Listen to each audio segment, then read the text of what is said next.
Was discovered by the Escanaba Department of Public Safety around 8:30 p.m. on Sunday. Recipients of the 2016 Wildlife Habitat Grants have been announced by the Michigan Department of Natural Resources.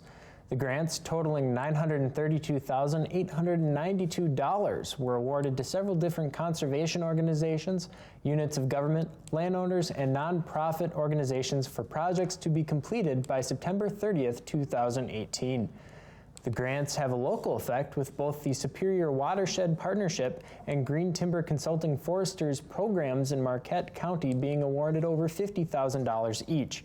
The main objective of the grant program is to enhance and improve the quality and quantity of game species habitats. A dedication ceremony for the lands acquired as part of the Bay Peninsula Huron Bay Conservation Initiative on October 11th. The project, which was made possible by a 2015 grant from the U.S. Fish and Wildlife Service of $1 million, along with $1.1 million from private organizations and individual donors, will permanently protect 1,374 acres, along with almost a mile of Lake Superior shoreline. The Keweenaw Land Trust, U.S. Fish and Wildlife Service, and the Michigan DNR invite the public to attend the October 11th dedication ceremony, which will be held at 10 a.m. at the Lightfoot Bay Nature Area located off the Pinery Cemetery Road in Arvon Township of Baraga County. Today, the rescued eagle Mighty Mac has been released to his new home on the Mackinac Bridge. Rebecca Lessard, the founder and director of Wings of Wonders, has been caring for Mac since August when he was brought in and treated for the West Nile virus. Yesterday, Muskegon Public Schools entered a soft lockdown after someone in a clown mask threatened the schools over social media.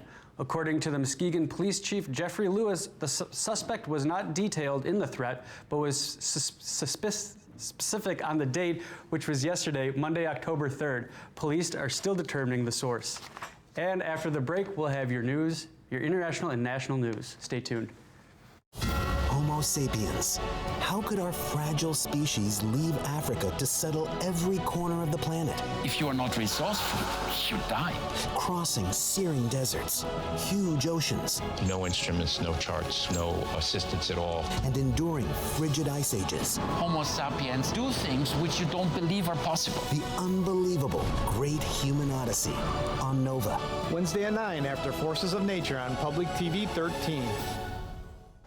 And welcome back. Two of the biggest names in outdoor shopping are set to become one in a big purchase. Bass Pro Shops, known for their expertise in fishing supplies, is in the process of buying Cabela's, known for their hunting apparel and equipment, in a $5.5 billion deal. In an open letter, Bass Pro Shops founder Johnny Morris assured customers that, quote, there will be no immediate impact to our stores, end quote. The privately held Bass Pro Shops said it would honor Cabela's reward cards and credit cards. The purchase is being financed by Goldman Sachs and Pamplona.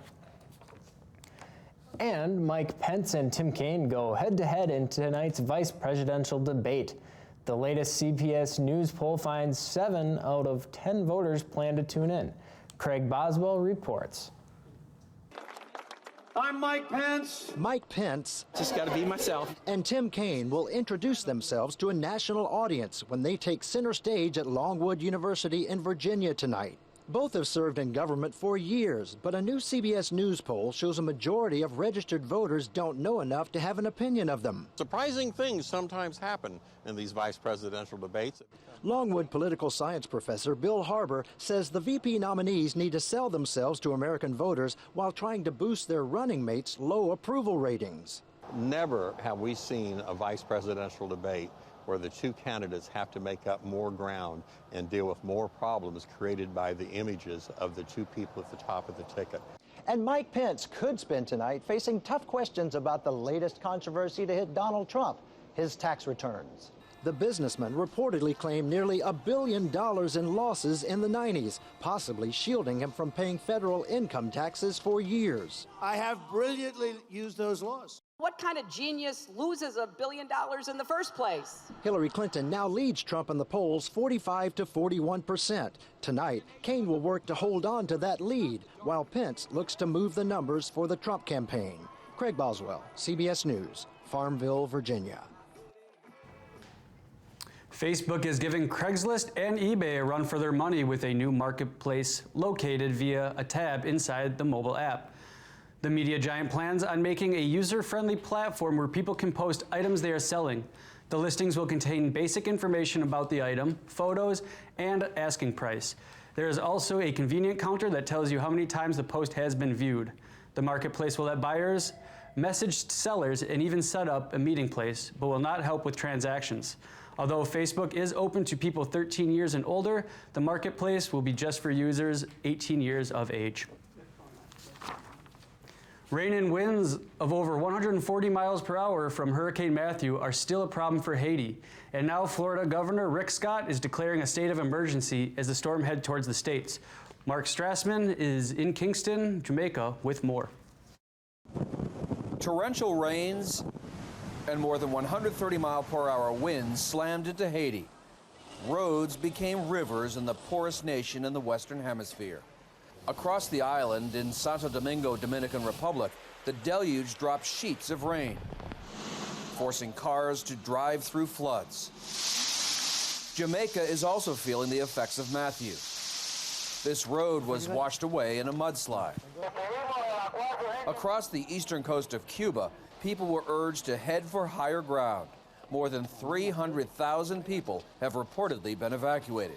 We can expect to see impacts on Florida beginning Wednesday and through Saturday. Florida Governor Rick Scott is taking no chances, declaring a state of emergency.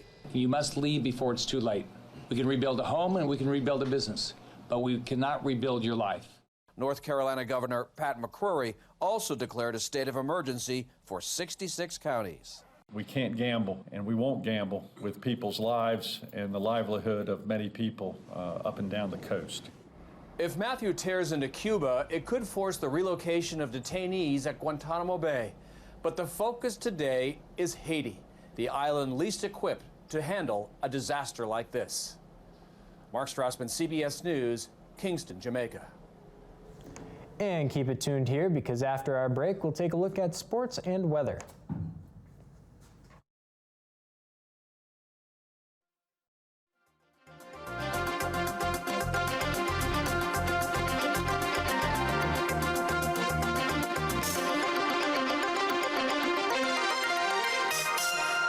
There are really two kinds of people. In terms of songwriters, especially guitar players, there's people who understand that they owe a debt to Merle Travis for what he offered and what he did, and there's people that haven't heard of him yet. Merle was certainly a ringleader in that style and in that look that has become synonymous with country music today. He was the first and foremost Merle. Wednesday at 2 p.m. 1 Central on Public TV 13. I owe my soul to the company store. And welcome back to Public Eye News. I'm Ann Ludwig. As you can see behind me, it's cloudy and it was raining earlier, so you might want to grab a raincoat or umbrella. Our current conditions, it is cloudy with a temperature of 65, winds south at 9 miles per hour, and the pressure is 30.12 and falling. Tonight is partly cloudy, 59 is a low, and winds are south-southeast at 10 miles per hour. And tomorrow, we're looking at some thunderstorms, high of 69, and winds are south at 14 miles per hour. Across the UP, it is 66 and cloudy in Sault Ste. Marie, 65 and cloudy in Manistee, 64 and cloudy in Escanaba, and 65 and cloudy in Menominee. Over here in Iron Mountain, it is 65 and cloudy, 68 and partly cloudy in, Ironwood, and then in Houghton, same, and back in Marquette, it is 65 and cloudy. Let's take a look at your week ahead. On Thursday, a high of 72, low of 56, and showers in the afternoon. On Friday, a high of 59, low of 43, and some rain. And on Saturday, a high of 53, low of 43, and also some rain. So, Julie, I hear that Marquette has a huge night tonight. Yeah, it's going to be a big night here in Marquette. Thank you. Just like Ann said, tonight is the night that the city of Marquette has been waiting for since April 30th when the city was announced as the Craftacular winner. The Carolina Hurricanes and Buffalo Sabres will face off in a preseason matchup at Lakeview Arena. Last season, Carolina was 35-31-16, while Buffalo was 35-36-11. One player from Carolina fans should look for is Jeff Skinner. Skinner led the Hurricanes last season with 51 points and 28 goals. For Buffalo, Ryan O'Reilly It's a player who fans should watch. O'Reilly had 60 points last season with 39 assists. The game starts at 7 p.m. tonight and will be on NBCSN. The Major League Baseball playoffs start tonight. The Baltimore Orioles and Toronto Blue Jays, both American League East teams, will face off tonight in the American League wildcard game to see who will advance and face the Texas Rangers in the American League Division Series. Buffalo will send their ace Chris Tillman to the mound. Tillman finished the regular season 16-6 with a 3.77 ERA, but has a career ERA of 5.44 against Toronto. On the other side, the Blue Jays will send their ace Marcus Stroman to the mound. Stroman was 9-10 during the regular season with a 4.37 ERA. Stroman is 2-3 with a 5.07 ERA against the Orioles in his career. First pitch is at 8 p.m. tonight from the Rogers Center in Toronto. And now to the tennis world, where Maria Sharapova has had her suspension of 2 years reduced to 15 months. The ruling came from the Court of Arbitration for Sport today after hearing an appeal from Sharapova in September over her 2-year doping ban. The court determined that she acted with no significant fault. Sharapova was initially suspended in late January when she tested positive for meldonium at the Australian Open. Sharapova's suspension will be over in April 2017 instead of January 2018.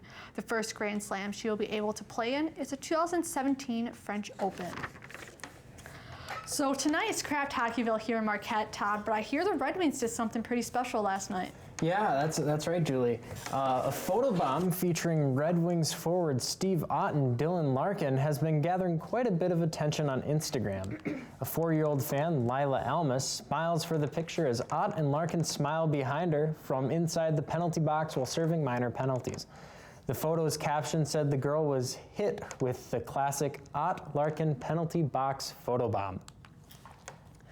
And finally tonight, Philadelphia police are looking into a cell phone video showing a man riding a big-wheel tricycle down one of the city's busiest boulevards.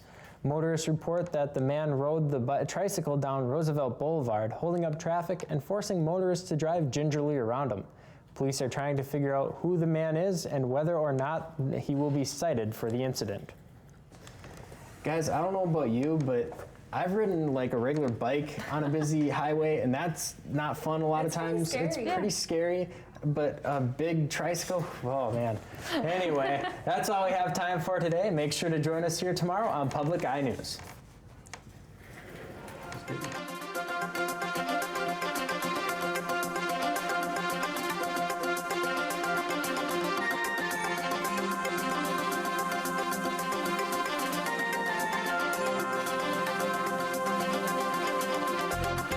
The preceding program was produced in studios located in the Edgar L. Hardin Learning Resources Center by WNMU-TV, Northern Michigan University Public Television.